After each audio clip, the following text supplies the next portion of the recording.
ఆరాధన సమయంలోనే మనం వేరే వేరే పనులు పెట్టుకుంటాం. అలాంటివన్నీ ఒక విశ్వాసిగా, క్రైస్తవ విశ్వాస జీవితంలో కొనసాగే వ్యక్తిగా అలాంటివన్నీ మనం చేసుకోకూడదు. ఈ జీవన సంబంధమైన వ్యాపారాల్లో మీరు ఉండకూడదు అని పాత నిబంధనలో విశ్రాంతి దినంలో జీవనోపాధి సంబంధించిన ఏదుల్లో ఉండకూడదని చెప్పేవారు. మా ప్రేమ గల తండ్రి, పరిశుద్ధులు ధ్యానం చేయబోతున్నాం. మీ ఆత్మ దయచేసి సహాయం చేయమని ప్రభు రక్షకుడని క్రీస్తు నామమును వేడుకుంటున్నాను.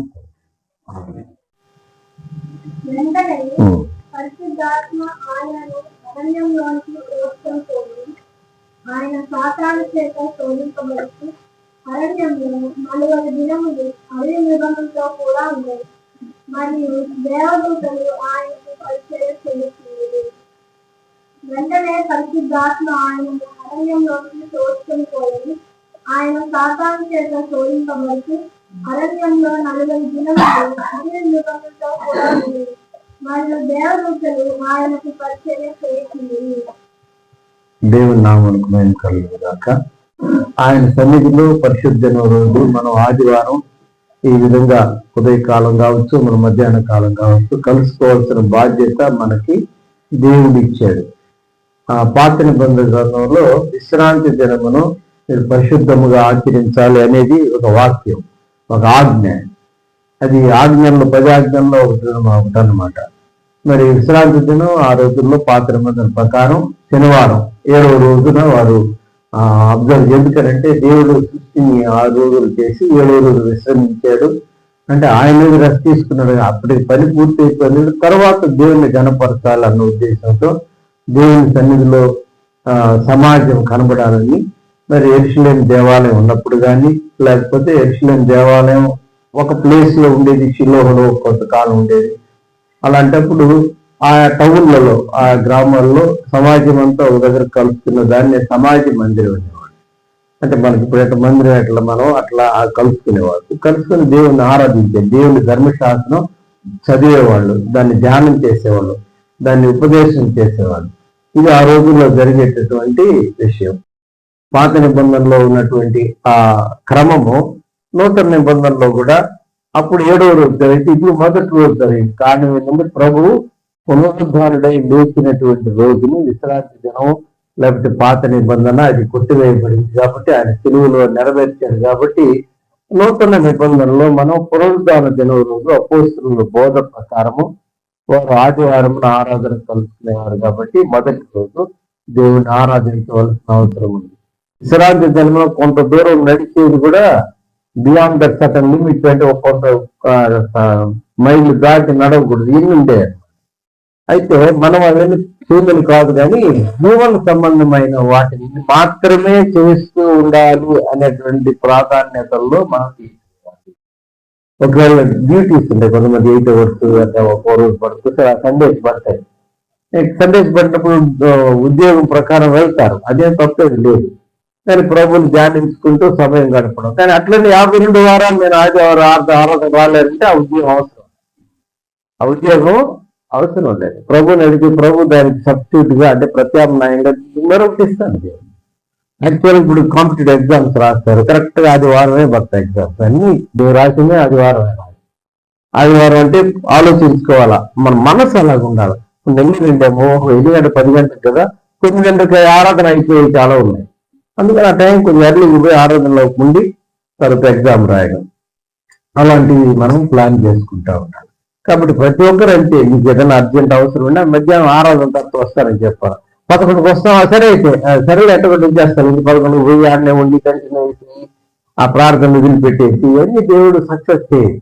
ఎందుకంటే దేవునికి ప్రాధాన్యం. అందుకే పాత నిబంధన గ్రంథంలో ఆయన ఐశ్వర్యవంతుడయ్యాడు, డబ్బులు ఉన్నాయి, చాలా పట్టణాలు కట్టించేది, ఇవన్నీ ఉంటాయి. ఫిజికల్ ప్రాస్పెరిటీ గురించి చెప్తాడు. కానీ నూతన నిబంధనలో ఫిజికల్ ప్రాస్పెరిటీ అంటే లోక సంబంధమైన అటువంటి ఐశ్వర్యం గురించి స్పష్టంగా చెప్పకుండా ఏం చెప్పాడంటే 6వ అధ్యాయం 33, మీరు ఆయన మొదట అంటే మీ ప్రాధాన్యతల్లో మీరు ఆయన రాజ్యాన్ని, నీతిని మొదట వెళ్తుంది, అప్పుడు అవన్నీ మీకు అనుగ్రహించు. ఏం కావాలని ఆయన ఇస్తాడు. ఆయన ఇవ్వడం ఎందుకు చెప్పు, తన కుమారుణ్ణే మనకు అప్పగించినటువంటి దేవుడు, తన ప్రియ కుమారుడే దేవుడు మనకి కొరకు సిలువలో అప్పగించిన దేవుడు మిగిలిన మనకి ఎందుకు అనుగ్రహించాడు? మనకి ఏ అవసరం అది ఇచ్చేది దేవుడు. కాబట్టి మనం ఆ ప్రాధాన్యాలతో ముందుకు పోవాలి. యేసు ప్రభు ఈ మార్కు సువార్త 4 సువార్తల్లో మొదటిది మత్తయి సువార్త యేసు ప్రభు రాజుగా మనకి తెలియజేశాడు మత్తయి గారు. మార్కు గారు ఆయన శిష్యుల్లో ఒకడు కాదు, 12 మందిలో ఒకడు కాదు. కానీ ఆయన యేసు ప్రభు శిష్యులలో ఉన్న శిష్యులు కలిసి యేసు ప్రభు వీరి గృహానికి వచ్చేటప్పుడు ఆద్యంతము మార్కు యవనస్తుడు, అతని పేరు జాన్ మార్క్. ఆయన రెగ్యులర్ గా ప్రభుతో కూడా ఉండేవాడు. కాబట్టి అవన్నీ డీటెయిల్స్ అన్ని ఆయనకు తెలుసు. ఒకవేళ జన్మం గురించి చెప్పకపోయినా ఆయన ఏం చెప్పాడంటే ఆయన పరిచర్య గురించి చెప్పాడు. అందుకనే మత్తయి సువార్త రాజు అని ప్రజెంట్ చేస్తే యేసుప్రభుని, మార్కు సువార్త ఆయన సేవకుడు అంటే ఆయన పరిచర్య చేశాడు అని. అందుకని మొదట ఎత్తుకునేందుకు ఆయన పరిచర్య గురించి ఇమీడియట్ గా యేసుప్రభు ఆయన బాప్తిసం తీసుకున్న వెంటనే జరిగినటువంటి సంఘటన ఏంటి మనం చదివారు. ఏంటది? వెంటనే పరిశుద్ధాత్మ ఆయనను అరణ్యంలోనికి త్రోసికొనిపోయానంటే ఒక విధంగా నువ్వు అక్కడికి వెళ్ళాలి, ఇది నీ డ్యూటీ ప్రారంభమైనది, మీ అనుకోవక కాదు, మీరు ఆత్మ నడిపింపుతో ముందు కొనసాగాలి అనేటువంటి భావన యేసుక్రీస్తు ప్రభుకి ఆత్మ ద్వారా దేవుడు తెలియజేశాడు. కాబట్టి పరిశుద్ధాత్ముడిని ఉన్నటువంటి వెంటనే తీసుకుపోయాడు బాప్తిసం తర్వాత. అంటే ప్రభువుకి పూర్తిగా ఆయన పరిచర్య చేయడానికి మొదలైనటువంటి మరు క్షణం నుంచి ఆయనకి ఏం మొదలైంది? ఆత్మ నడిపింపు, సైమల్టేనియస్ గా శోధన మొదలైంది. ఆత్మ నడిపింపు మొదలైంది, శోధన మొదలైంది. ఎక్కడికి తీసుకెళ్ళాడు ఆయన? ఎవరు తీసుకెళ్ళారు? పరిశుద్ధాత్ముడు అరణ్యంలోకి త్రోసికెళ్ళిపోయిన శోధించబడ్డాడు, పాతాళ చేత శోధించబడ్డాడు. సైమల్టేనియస్ గా అంటే అదే సమయంలో దేవుని దూతలు ఆయనకు వచ్చి పరిచర్య చేశారు. కాబట్టి దేవుడు ఆయనకు తోడైండును కనుక ఆయన సువార్తను ప్రకటించుతూ స్వస్థతలు చేస్తూ ఆయన పరిచర్యని కొనసాగించాడని దేవుని వాక్యంలో ఉంది. కాబట్టి యేసుక్రీస్తు ప్రభు ఇది ఎంబాడిమెంట్ ఆఫ్, అంటే ఆయన 100% మానవుడు, 100% దేవుడు.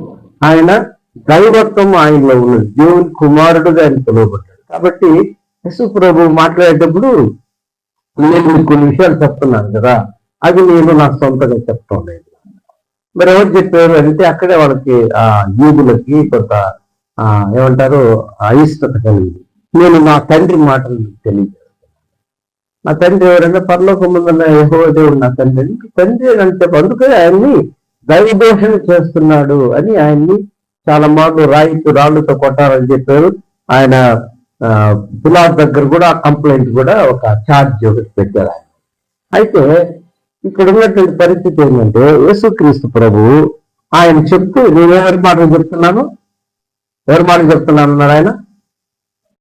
ఇప్పుడు నేను చెప్పి విన్నదిగా నేను ఎవరి మాటలు చెప్తున్నాను? తండ్రి మాటలు చెప్తున్నాను. తండ్రి అని దేవుడు నాకు చెప్పాడు, అవి నేను చెప్పాను అన్న.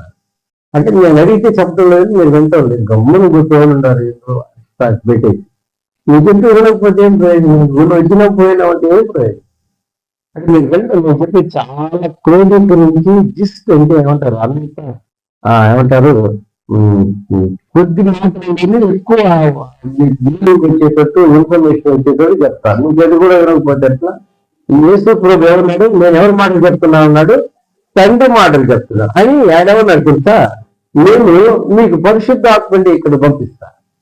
ఆయన పరిశుద్ధాత్మ చేత తీసుకోబోబడ్డాడు ఎక్కడికి? అరణ్యంలోనికి. ఆయన చెప్తూ నేను పరిశుద్ధాత్మని నేను వెళ్ళి ఆయన పంపిస్తాను.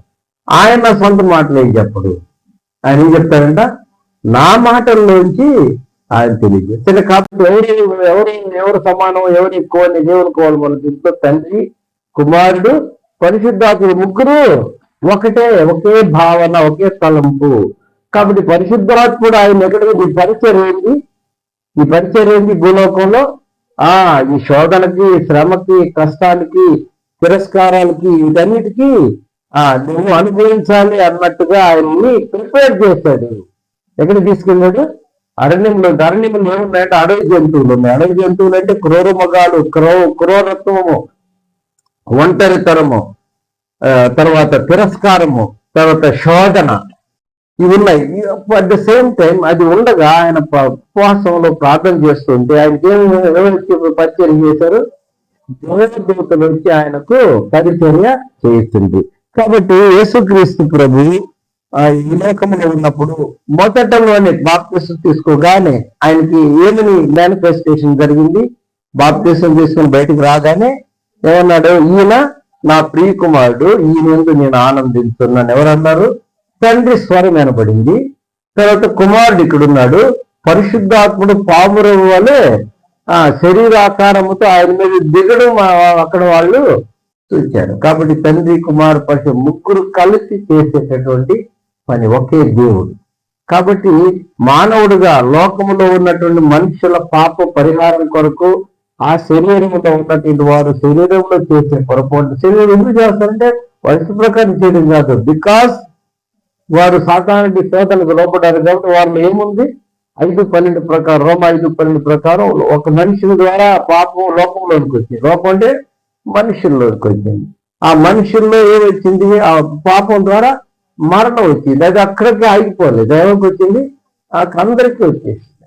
కాబట్టి మరణానికి లోనైనటువంటి మానవుడు ఆ శరీరంలో అంటే కంటికి అందమైనది, చూపునకు రమ్యమైనది అని అది చూచి తింటే బాగుంటుంది చెప్తా ఉన్నాడు కదా సాతానుడు. ఆయన సాతానుడని గమనించాడో లేదో తెలియదు. తర్వాత చెప్పిన సాతాను నన్ను మోసపించారని చెప్పారు కదా. కాబట్టి ఆ పండు తీసుకొని ఆ శరీరానికి కంటికి అంటే అది శరీరం బాగుంటుంది, మీరు దేవతలు అవుతారు. ఈ 3 రకాలైనటువంటి టెంప్టేషన్స్ మానవునికి సాతానుడు చూపించారు. కాబట్టి అందుకని ఆ శరీరంలో ఉన్నటువంటి మానవునికి శరీరం ద్వారా జరిగే కార్యక్రమం ఎందుకు మనుషులు ఒకరి మీద ఒకరు నెపలు చెప్తున్నారు? ఎంత మంచి భక్తుడైనా, ఎంత మంచి సేవకుడైనా, ఎంత మంచి వాక్యం విశ్లేషణ చేసి చెప్పగలిగేవాడైనా కూడా ఏదో విధంగా వారికి అంతా బాగుంటే ప్రియులాడు అని ఇంకేదన్నా సమస్య వస్తే మాత్రం ఆ ప్రియులాడు ఎట్టపోతూ భాష మారిపోతుంది, యాక్షన్ మారిపోద్ది, అసలు ఫీలింగ్స్ మారిపోతాయి, దేవుడి యొక్క ఆత్మ నడిపింపు అనే మాట మర్చిపోతా. నేను కూడా మనిషినప్పుడు డబ్బుగా నేను కూడా మనిషి అనే మాట. కాబట్టి ఇది సాతాన పని. కాబట్టి యేసు ప్రభు దగ్గరకు వచ్చి వీలున్నంత వరకు 3 రకాలైనటువంటి హెడ్స్ తో ఉన్నటువంటి 40 రోజుల విధిలో యేసు ప్రభుని ఏం చేశాడు? సాతానుడు శోధించాడు. బట్ ఆ శోధన వీటిల్లో కూడా ఆయన సాతానుడిని ఇక్కడికి తీసుకొని జీవిపించేసి ఆయనతో పోరాడి గొడవ చేసిన పరిస్థితులు ఏమీ లేవు. మనం ఏదైనా చేయమంటే అట్లా ఉంటది అనమాట. దేవుని వాక్యం ప్రశాంతంగా, స్పష్టంగా, నెమ్మదిగా అవతల వ్యక్తి అర్థం చేసుకునేటట్టుగా మనం ప్రజెంట్ చేస్తూ పోయేది ప్రభు యొక్క గుణ లక్షణం. అందుకే ఆయన ఏమన్నాడు? మీరు గొందరగోళ పడుతున్నారు, ఈ తుఫాను ఉందనంటే అనేది మీరు గమ్మున ఉండండి, మీరు ధైర్యంగా ఉండండి. ఆయన ఆ తుఫాను గద్దింపుగా అది నిమ్మలం. ఆయన మాటలను చూస్తే ఆయన మాట్లాడితే ఏం జరుగుతుంది? నిమ్మలం, ప్రశాంతత. ఆ ఎఫెక్ట్ మన కుటుంబంలో వ్యక్తిగతంగా ఉండాలి, అదేవిధంగా సంఘంలో ఉండాలి, కుటుంబంలో ఉండాలి. ఇది ప్రభు ఆత్మ నడిపింపు. ఏంటి ఆత్మ నడిపింపు? వస్తే ఎక్కడికి పోయినాడు? అరణ్యంలో పోడు. ఇది ఇబ్బంది కావాల. ఆత్మ నడిపింపు వల్ల అరణ్యంలోకి పోవాల్సిన పరిస్థితి వచ్చిందంటే అరణ్యంలో ఏముంది? అరణ్యంలో ఏముంది? గడి మృగాలు ఉన్నాయి, కష్టం ఉంది, సమస్య ఉంది. ఎంత కష్టం కదా. కానీ ప్రభు పరిచయం అంటే అదే. ప్రభు పరిచయం ఏమి అంత సులభం కాదు. మనకి అదే టైంలో ఏదో ఒక ఇంపార్టెంట్ అయిన వర్క్ వస్తుంది, దాన్ని బ్యాలెన్స్ చేసుకోవాలి. అందుకే ఈలో చెప్తా ఉంటే మీరు పరిచర్యని తర్వాత మీ స్టడీస్ని ఏం చేసుకోవాలి? బ్యాలెన్స్ చేసుకోవాలంటే అదే మిగిలిన పనులు కూడా చేసుకుంటూ చదువుకుంటే వాళ్ళు ఉండాలి కదా. అప్పుడు రావన్నమాట ఇవన్నీ. ఎప్పుడు వస్తాయి? సమస్య ఇప్పుడు ప్రభు పరిచర్యనే వచ్చేటప్పటికే ఆ టయానికే ఏదో ఒక ఇది వచ్చారు. కాబట్టి ఇవన్నీ మనం గమనించుకొని దాన్ని అధిగమించి పోయేటట్టుగా మన యొక్క వ్యవహార రీతి ఉండాలి. కాబట్టి ఎట్ ద సేమ్ టైం ప్రభు ఏంటి దాంట్లోకి వెళ్ళాడంటే, అరణ్యంలోకి వెళ్ళాడంటే ఆయన ఆ సమయంలో జరిగింది ఏంటో తెలుసా? సువార్త ప్రకటన ప్రారంభించక మునుపు ఆయన సువార్త ప్రకటన ఏం ప్రారంభించాడు? పరలోక రాజ్యం సమీపించినది, మారు మనసు పొంది సువార్త నమ్మండి అనే మీరు భావన మీకు ఎట్లుందో అవి వదిలిపెట్టేసి ప్రభు మార్గాన్ని అనుసరించాలని ఆయన ఒక ప్రకటన చేశాడు. మొదలు దానికి ముందు ఒకరు ప్రకటన చేశారు. ఎవరైనా బాప్తిస్మిత్ యోహాను. ఆయన చెరపట్టబడిన తరువాత ప్రభు పరిచర్యని మొదలుపెట్టాడు. అంటే దాని అర్థం ఏంటి? అందుకే యేసు ప్రభు ఈ లోకములో ఉన్నంత వరకు పరిశుద్ధాత్ముడు రాలేదు. అంతేనా కదా? పరిశుద్ధాత్ముడు ప్రభు వెళ్ళిన తర్వాత ఆయన ఇక్కడికి పంపించాడు. కాబట్టి ముగ్గురు వేరు వేరు సమయాల్లో వేరు వేరు స్థానాల్లో ఉన్నప్పటికీ ఒకే కార్యక్రమం, అందరిది ఇష్టపూర్వకంగా ఒకరి మనసులోది మరొకరి మనసులో మరొకరు తెలియజెప్పి మనకు క్షేమమైన పరలోక భాగ్యం కలిగేటట్టుగా దేవుడు మనకి ఈ ఫెసిలిటీని, ఈ సౌలభ్యాన్ని ఇచ్చాడు. అందుకే అరణ్యములో కొనుక్కోబడే అనుభవాన్ని మనకుండగా, అరణ్యంలో ఏముంది అనుభవం ఉంది? శోధన ఉంది, తర్వాత ఒంటరితనం ఉంది, తిరస్కారం ఉంది, లేకపోతే నిరుత్సాహం ఉంది, నిస్పృహ ఉంది, ఏమవుతున్న భయం ఉంది, అరణ్య మృగాలు ఉన్నాయి, మన మీద అవి దాడి చేసే అవకాశం ఉంది. ఇవన్నీ అమిట్స్ ఆల్ దీస్ థింగ్స్ ఎవరున్నారు? దేవుని దూతలు ఆయనకు వచ్చి ఏం చేశారు? పరిచర్య చేశారు. కాబట్టి వీటన్నిటిని మించినటువంటి దేవుని సహాయాన్ని యేసు ప్రభు తీసుకున్నాడు. ఆయనకి నిజంగా ఫిజికల్ గా ఆయన దాన్ని శారీరకంగా ఆయన దాన్ని ఆత్మ ద్వారా పొందాడు.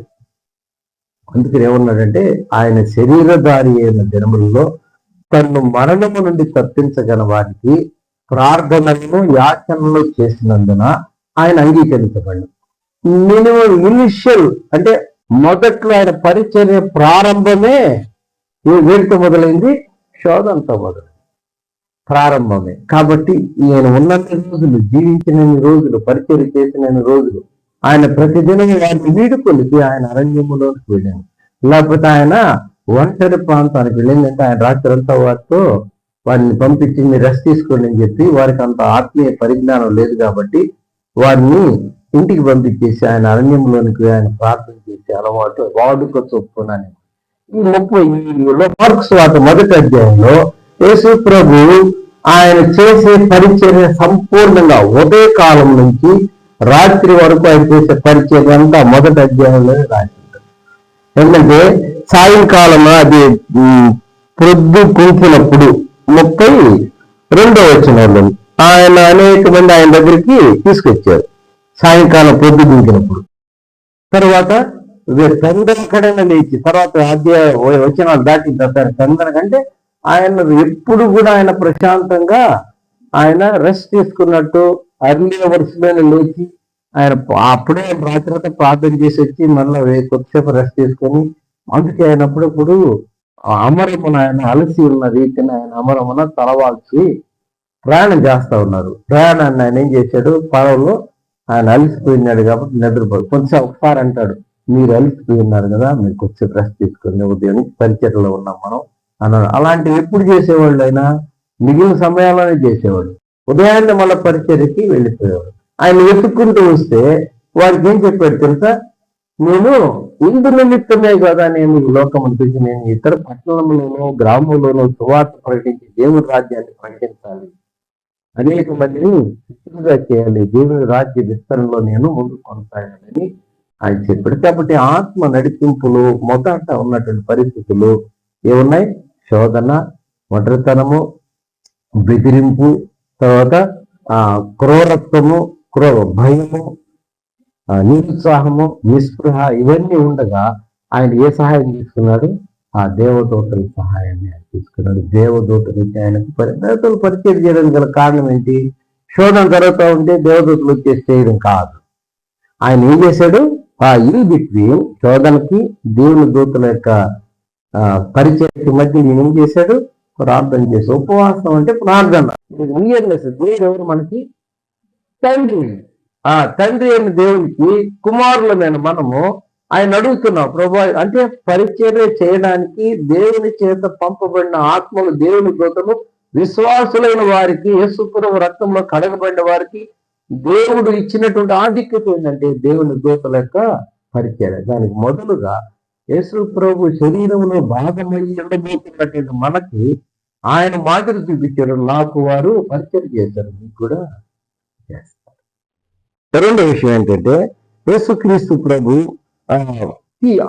అదేమంటారు, ఆ అరణ్యమే ఎందుకని ఇచ్చాడంటే అరణ్యం అనేది బేస్ పాయింట్ అంటే అది ప్రాథమికమైనటువంటి శోధనకి సరిపోయినటువంటి, శోధనలో ప్రార్థన చేయగలిగినటువంటి, శోధనలో ఎవరూ లేరు, మానవులు ఎవరు లేరు కదా ఆయనతోటి, మానవులు ఎవరు లేరు అంటే హైయెస్ట్ రేంజ్ ఆఫ్ టెంప్టేషన్ ఆయనకి జరిగింది.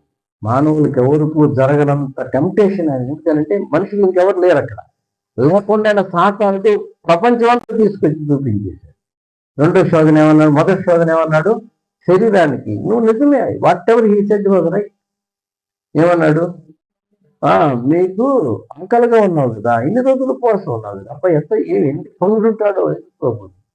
ఎందుకంటే సో దట్ అటు పొగిడితే కదా మనుషులు ఫ్లాటరీకి పడిపోతారు. కానీ ప్రభు ఒక్కడే ఫ్లాటరీకి పడింది. చిన్నపిల్లోడిని కానీ పర్లేరా నీ చక్కబలే ఉందంటే వాళ్ళకి తగ్గ ఎగురుతారు, నవ్వుకుంటాడు.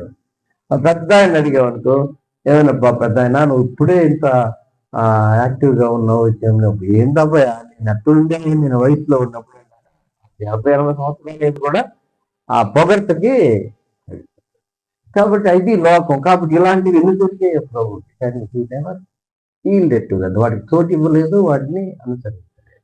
కాబట్టి ఈ రెండవ శోధన ఏంటి, నువ్వు ఎందుకు ఇదంతా తంతు, నువ్వు ఇచ్చిన కారణం ఏదో ఉన్నట్టుంది నాకు కూడా అంటే స్పష్టంగా సిలువ మరణం గురించి సాతానుడు తెలియజేది అని అనుకుంటుందండి. ఏం చెప్పాడు, నువ్వు ఏదో ఒక పర్పస్ మీద వచ్చినట్టున్నట్టున్నావు, ఎందుకు ఇదంతా నాకు నమస్కారం చేసావంటే నేను నీకు బెస్ట్ కదా. ప్రభు సిలువ మరణానికి ముందు గెత్సెమనే తోటలో చాలా సార్లు వెళ్ళాడు ఆయన ప్రార్థన చేసుకుంటూ ఉంటాడు. కాబట్టి అక్కడికి యూదాయస్కరేతు పని పెట్టుకొని అక్కడికి వచ్చాడు. అక్కడ ఏం జరిగింది, ఆయన ఒక మాట అన్నాడు, ఏదో ఇది కష్టంగా ఉంది ప్రభు అంటే ఆయన కనపడతా ఉంది, ఆయన ఏం చేయబోతారు, కొడతారు అనే భయం, రక్తపు గాయాల బలం అనుకున్నంత లైట్గా ఆయన ఏం చేయాల. ఒకటి తక్కువ 40 దెబ్బలు అంటే 13 దెబ్బలు కొడతారు. 3 అంటే చరణాకోలు అంటే తెలుసా, తెలీదా, తెలియదు, మీకు తెలియదు. చరణాకోలు అంటే కొరడ. ఆ కొరడాకి 3 ఉంటాయి తాళ్ళు. తాడు చివర బోన్, ఏదన్నా గాడిద బోన్ అటటి కడతారు అన్నమాట. కానీ అంటే కొడితే చీర్చుకొని వచ్చేస్తారు. అంటే 13 39 దెబ్బలు. అబ్బా ఎంత ఊరికి, మన ఊరికి ఇంజక్షన్ బాగా జ్వరం అంటే ఇంజక్షన్ వేసుకోవాలంటే అవునా జతకి పెద్ద అని చెప్పి ఇంజక్షన్ లేకుండా ఏదన్నా చూడే అంటాం. ఈవెన్ బాగా ఇంజక్షన్ వేసుకునేది కూడా ఆయన కొద్దిగా బిగబెట్టి అప్పుడు ఇంజక్షన్ వేసిన తర్వాత నొప్పి తెలియకుండా వేసేది. అంటే నొప్పి ఉంటుందని తెలుసు. దేని కొరకు ఆ నొప్పి, మనకి ఆరోగ్యం కొరకు. దీనికే మనం ఇంత బాధపడతాం ఇంజక్షన్. ఆయన్ని 13 సార్లు 39 దెబ్బలు, శరీరం మీద గాయాలైపోయి ఒళ్ళంతా హోనం అయిపోయి ఆయన స్మృతిని కొట్టిన తర్వాత తీసుకొచ్చే తులాసు 2-3 సార్లు అడిగారు, ట్రై చేశాడు ఆయన తప్పించడానికి. ఆ పైకి తీసుకొచ్చి మెట్ల మీద ఆయన అక్కడి నుంచి కనిపిస్తాడు అందరికి. ఇదిగో ఏంటిరా ఎట్టు చేశారు మీరు, ఏంది ఇట్ట తయారు, చచ్చిపోతాడు ఆయన, అట్ట కొట్టేదేంటి అని అర్థం వచ్చేటట్టు ఆయన్ని చూపించి ఇదిగో ఈ మనిషి అంటాడు. ఆయన అప్పుడు వాళ్ళు ఛాన్స్ తీసుకున్నారు, ఈయన తప్పించేటట్టున్నాడు అని అందరినీ. అంటే మనుషులు అంటే ప్రజాస్వామ్యం లాగా ఎక్కువ మంది అది ఎవరో ఆయన అన్నాడు, వెల్లువులాగా పోతా ఉందండి. అట్లా వెల్లువులాగా వాళ్ళు మొత్తం అప్పుడే ఒక 5 రోజుల క్రితం వాళ్ళు ఏమన్నారు, వేసుకోమని జయమని పిలిచిన వాళ్ళే సేమ్ బ్యాచ్ మళ్ళీ ఏమన్నారు, కాబట్టి నిన్ను పొగిడే వాళ్ళు ఎవరు నమ్మబాకు, 2వ రోజే 3వ రోజు 5వ రోజు ప్రభువుని అన్నట్టు 5వ రోజు కాబట్టి 5 నెలలు 5 సంవత్సరం కూడా కావాలి. వాళ్ళు అదే వ్యక్తులు మనల్ని నిందించేదానికి, తిరస్కరించేదానికి, తొక్కేసేదానికి వాళ్ళు ప్రయత్నం చేస్తారు. ఇది హ్యూమన్ మైండ్. కాబట్టి ప్రభు మాత్రం ఆయన నిన్న నేడు నిరంతరం ఏకరీతిగా ఉన్న దేవుడు. ఆయన మీద ఆధారపడితే మనకు అర్థం. కాబట్టి ఆయన్ని సిలువుకి వాడు కేకల్ని గెలిచి, కాబట్టి ఆయన సిలువు మరణం ఇల్లు ఆయన తెలిసింది అంటే ముందు దేవుడు ఆయన, కాబట్టి ఏం జరగబోతే తెలుసు. కాబట్టి అందుకే ఆయన వచ్చినప్పుడు ఏమన్నాడు, మనము యెరూషలేముకు వెళ్తున్నాం అంటే, ఎందుకు ప్రభు ఇప్పుడే నిన్ను రాళ్ళతో కొట్టాలి ముందులు ప్లాన్ చేస్తుంటే ఎందుకు పోయేది వాళ్ళకి తెలియదు. తెక్కుల పాపం అమాయకం చిన్న, అందుకే వాళ్ళని ప్రభు ఏమంది పిల్లకారాన్ని గురించారు. వాళ్ళు వెళ్ళగా చైల్డిష్ గానే వాడు ఒకరినొకరు గొప్ప అని మాట్లాడుకునేవాడు. కానీ చాలా ప్యూర్ ఏమంటారు, వాళ్ళ మనస్తత్వం చాలా ప్యూర్ అనమాట, అమాయకత్వం కనబడింది. ఒక్క పేరు దుడుగ్గా మాట్లాడేవాడు, ఆ దుడుగులో కూడా అమాయకత్వం ఉండేది. కాబట్టి ఆయన మాట్లాడుతూ ఉండగా తెలుసుంటే ఆయన తెలుసు ఏం జరగబోదు. కాబట్టి ఆయన ఏమైనా ప్రార్థన చేశాడు, ప్రభువా ఇది కష్టంగా ఉంది, ఈ గిన్నె నా యుద్ధ నుండి నా గిన్నెలో తాగలరా, తాగుతామని. ఓకే, యూ కెన్ డ్రింక్, ఆ శ్రమను మీరు అనుభవిస్తారు, కానీ ఈ ప్లేస్ ఇవ్వడం అనేది మాత్రం నాకే అన్నాడు. కాబట్టి ఇవన్నీ ఆయనకు తెలుసు ఎట్లాంటి శ్రమలు. అందుకే ఈ గిన్నె నా యుద్ధ నుండి, ఆ గిన్నె అంటే వాళ్ళకి అర్థమయ్యి కూడా ఉంది. ఎందుకు గిన్నెటే మన రోజు తాగుతా ఉండా ప్రభు బల్ల లేకపోతే అట్లా అనుకోని ఉంటారు పాపం అని నేను అనుకుంటుండా. అది కూడా అయ్యి ఉండొచ్చు కూడా, ఎందుకంటే వాళ్ళకి అది ఏం తెలియదు తరగబోయే సంగతి. అందుకే వాళ్ళు ఆయన వదిలిపెట్టి వెళ్ళిపోయారు, పైకి వెళ్ళిపోతారు ఒక జబ్బుతారు. ఆయన మీద ఒత్తిడి చేస్తే వీళ్ళు అడిపోయారు, తొలి జబ్బుకే తుపాకి దొరకడు వెళ్ళిపోయారు అంటారు, అట్లా వెళ్ళిపోయారు. కానీ ఆయనకి తెలుసు ఈ గిన్నె నా యుద్ధనుడి తొలగి. కాబట్టి ఆ శ్రమను ఆయనకి బాగా తెలిసి ఆయన శ్రమంలో ఉండా. అందుకే ఏమన్నాడు తెలుసా, ఎన్ని తెలిసి ఇచ్చేస్తే పోద్ది కదా, నాకు ఇచ్చేస్తానన్నాడు తాతాను అని ఆలోచన చేయాల. నీ దేవుడైన ప్రభువుని మాత్రమే నువ్వు రొక్కాలి. అక్కడ ఏం కనపడుతుంది, దేవుని బయటికి కనపడుతుంది. మనకు కావాల్సిన ఆత్మ. అందుకే అట్టి ఆయన ఆరాధించేవారు అట్టి వారే కావాలని కోరుతున్నాను. ఏమన్నాడు, దేవుడు ఆత్మ కనుక ఆయన అంటే ఆత్మ రిలేషన్ అనేది ఉండాలి. తదనుగుణంగా ఆత్మ ఎవరినైతే జీవిస్తున్నాడో శరీరంలో ఉన్న మనలో ఆత్మ నింపే దేవుడు ఉన్నాడు. ఆయన ఆత్మ ద్వారా మన యొక్క క్రైస్తవ విశ్వాస జీవితాన్ని, నిజ దేవుని ఆరాధించేదాన్ని, ప్రభువు సాక్షిగా ఉండేదాన్ని, పరిశుద్ధ ఆత్మ నడిపింపుని కలిగి కొనసాగేదానికి దేవుడు. కాబట్టి నీ దేవుడైన ప్రభువును మాత్రమే నువ్వు. మూడవ సోదరు ఏంటి, ఆయన ఒక్క క్షణములో ఏమన్నాడు, అంత చూపించిన ఇక్కడి నుంచి మనము ఇప్పుడు చదివాను 91 వచ్చిన 91 కీర్తన, అందుకే చదివి 91 కీర్తన ఏమన్నాడు, నువ్వు దూకేస్తే దేవదూతలు నిన్ను రక్షిస్తారు అన్నాడు. కాబట్టి వాక్యం ఉంది కదా, ఏం తీసుకొచ్చాడు సాధారణుడు, వేరే విషయాలను తీసుకురాలి, వాక్యమే వాక్యం చేతనే. కాబట్టి ప్రభువు నువ్వు శోధించద్దు, నువ్వు టెంప్ట్ చేస్తున్నావు అని ప్రభు ఆ శోధన, 3 రకాల శోధన ఆయన జయించాడు. ఎట్లా జయించాడు, ఆయన దేవుని వాక్యం దేవాలయంలోనో లేకపోతే వాక్యం చదువుతానో ఆయన జయించాల. మనం ఒకసారి వెనక్కి వెళితే దానియేలు, షడ్రక్, మెషక్, అబేద్నెగోలు వాళ్ళు ఏ దేశం నుంచి వచ్చారు, ఏ దేవుని ఆరాధించేవాళ్ళు, యూదా దేశం నుంచి వచ్చారు. ఇశ్రాయేల్ దేవుణ్ణి, యెహోవా దేవుని ఆరాధించేవాళ్ళు.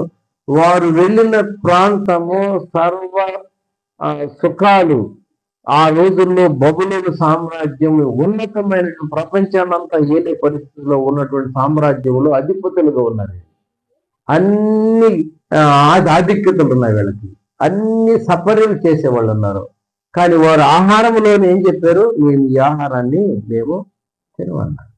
దేవుడు మనల్ని, అంటే ఆ భావన ఎవరికి ఉంది, దానియేలు, షడ్రక్, మెషక్, అబేద్నెగో వారు 125 మంది ఒకవైపు ఉన్నారు, ఒక్కడే ఒకవైపు ఉన్నారు. అందుకని నీ దేవుడైన ప్రభువును మాత్రమే నువ్వు మొక్కాలి, ఆరాధన.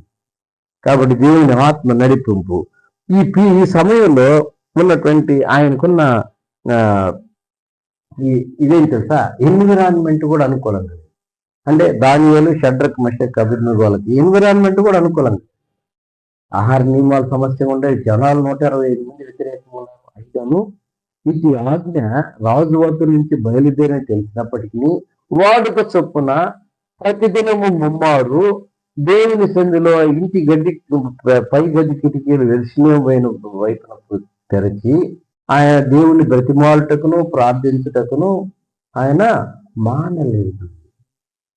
ఎంతప్పుడు ఆ ఆజ్ఞ బయలుదేరినా కూడా వస్తే in spite of all this triple శ్రమలు ఉన్నప్పటికీ అప్పుడు ప్రభు దాన్ని గమనించి దాన్ని ఆనర్ చేశాడు.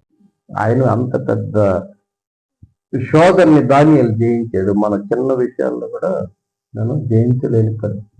కాబట్టి ఫైనల్ గా మనం ఏమనుకోవచ్చు అంటే యేసుక్రీస్తు ప్రభు ఆయన అక్కడికి వెళ్ళినప్పుడు ఏం జరిగిందంటే యోహాను చెరపట్టబడిన తర్వాత ముందు వెంటనే పరిశుద్ధాత్మ ఆయనను అరణ్యములోనికి త్రోసికుని పోయాను. ఆయన సాతాను చేత శోధింపబడుచు అరణ్యములు 4 దినములు అడవి మృగములతో కూడా ఉండేది. మరియు దేవదూతలు ఆయనకు పరిచర్య చేయుచుండిరి. దాని తర్వాత ఏం జరుగుతుంది? యేసు యోహాను చెరపట్టబడిన తర్వాత యేసు కాలము సంపూర్ణమైనది, దేవుని రాజ్యము సమీపించున్నది, మారు మనసు పొంది సువార్త నమ్ముడని చెప్పుచు దేవుని సువార్త ప్రకటించుచు గలిలయకు వచ్చెను. ఆయన అరణ్యంలో నుంచి సువార్త ప్రకటిస్తూ ఎక్కడికి వచ్చాడు?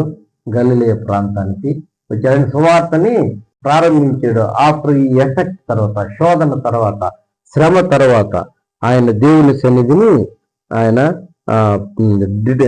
అంటారు డిటర్మిన్ చేసుకొని, అంటే తీర్మానించుకొని ఆయన సువార్త ప్రకటనకు ముందు వెళ్ళినట్టుగా మనం చూస్తాం. ఈ సమయంలో ఆయనకున్నటువంటి గొప్ప ఆధిక్యత ఏంటంటే ఆ దేవదూతలు పరిచర్య చేస్తూ ఉండగా ఆయనకి ఇచ్చినటువంటి దేవుడు ఇచ్చినటువంటి సర్టిఫికేట్ ఏం తెలుసా? అది ఎక్కడ కనిపించదు. ఆయన దేవుని రాజ్య సువార్తను ప్రకటించడానికి మొదలు పెట్టేదానికి యోగ్యత ఎవరు యోగ్యత ప్రభు. అంటే హ్యూమన్ నేచర్ అంతా ఒక వ్యక్తిగా సువార్త ప్రకటించడానికి, దేవుని కొరకు జీవించడానికి, శోధనను జయించడానికి, ఇవన్నీ కూడా ప్రభువును చూసి ఒక మాదిరిగా మనం, అందుకే ఆయన శరీరధారి అయిన దినములలో ప్రార్థనలు యాచనలు చేసిన ఆయన అంగీకరించబడ్డాడు. అలాగే మనం కూడా శోధనని, లేకపోతే ఈ శ్రమని, లేకపోతే ఈ తిరస్కారాలని, ఒత్తిడిని, ఇవన్నీ భరించి అధిగమించేదానికి ప్రభువుని మనం ఎలా తీసుకోవాలా? ఆయన ఎవరు? మనకి మోడల్, ఒక నమూనా. మనకి ఆయన ముందు మనకి ఆయన మార్గాన్ని సిద్ధపరిచిపోయేదానికి ప్రభు ఏమన్నాడు? నేనే మార్గమును, నేనే సత్యమును, నేనే జీవము, నా ద్వారా తప్ప ఎవరు తండ్రి దగ్గరకు. అప్పుడు అలాంటి కృప ఆయన శోధన జయించిన రీతిగా ప్రభు పరిచయం చేసిన విధంగా మనం ముందు కొనసాగుతాం. అలాంటి కృప మన లెవెల్లో మనం ప్రభువుకి అది ఫుల్ టైం లాగా ఉంది. మనకు కూడా ఫుల్ టైంలో అంత మనం పరిచర్య చేయలేము, కానీ మనం చేయగలిగిన పరిచర్ని చేస్తూ ముందుకి కొనసాగేదానికి. మరి చేయగలిగిన పరిచర్య అంటే వాక్యం చదవడం రాదు. వాక్యం చదవడం ఒక ఆమె దాన్ని ఏమంటారు, పనికి వెళ్తా ఉండేది. ఏం లేదు సార్, మా పని అమ్మాయి చెప్తే మీరేనేది ఏంటన్నారు? పని అమ్మాయి చెప్తే అవును సార్, ఆయన ఏం లేదా మా కష్టం ఏందమ్మా బాధపడుతున్నారు, మా పాస్టర్ గారికి చెప్పి ప్రార్థన చేయిస్తామన్నారు. కొద్దిగా నెమ్మది వచ్చిందంటే ఎక్కడ ఉంటాయి మీ పాస్టర్ గారు, ఒకసారి తీసుకొస్తామన్నారు. ఒక రోజు పాస్టర్ గారిని తీసుకు, ఇంకేం చదువు కూడా రాదు, పాస్టర్ గారిని తీసుకెళ్ళి పాస్టర్ గారు ప్రార్థన చేసి చిన్నగా సంఘానికి అటాచ్ చేయాలి. వాడు ఇది పడలేదు, మాకు లోకం పడలేదు, ఈ దేవుడిని స్తుతిస్తూ ఈ ఆనందం చాలు మాకు అనిపించింది. కారణం ఏంటి? దేవుని యొక్క నడిపింపు. మనం దేవుడి చేతులు, దానికి పెద్ద పిహెచ్డీలు చదవబడలేదు. స్వార్థ ప్రకటించడం, వీధి మూలలో బోర పట్టుకొని మైక్ పట్టుకొని కేకలు వేయాల్సిన పనిలే. మనం ఇంకొకరు స్వార్థని చిన్నగా, కొంతమంది ఉన్నారు, అన్నపూర్ణమ్మ గారు, జయమ్మ గారు, కటాక్షమ్మ గారు, వాళ్ళు ఏం చెప్తుంటారు, పక్కన వాళ్ళకి చెప్పి ప్రార్థనకు రండి. కారణం ఏంటి? వారు అనుభవించిన దేవుని ప్రసన్నతని, ప్రశాంతతని మరొకరు తెలుసుకోవాలని ఆశ. అదే స్వార్థ అంటే. దానికి మన పెద్ద మీటింగ్, మాకంటే మీరే గ్రేట్ అసలు, బోధించేవాడి కంటే ఈ పరిచర్య గ్రేట్ అసలు. కాబట్టి దేవుడు అలాంటి కృపని మనందరికీ దయచేయాలి. ప్రేమగల తండ్రి, పరిస్థితులను మా ప్రభు రక్షితుడనే చెప్తున్నాం. మా దేవుడు మాకు ఇచ్చిన ఈ మధ్యాహ్న సమయం ఆరాధనలో చూడేందుకు వందనాలు. మా ప్రభు అనేసి శోధన జయించి ఆయన మిమ్మల్ని ఘనపరిచి మాకు మార్గం చూపించిన దేవుడు నేను మిమ్మల్ని ఘనపరుస్తుంది. ఘనత మా ప్రభావాలు ఆ కృపని మా సంఘంలో ప్రతి ఒక్కరికి ఏ అవసరం అక్రతలో ఉన్నారని తెలుసు. సహాయం చేయండి. ప్రభు రక్షించు క్రీస్తు నామమును వేడుకుంటున్నాం. ఆమేన్. హల్లెలూయా.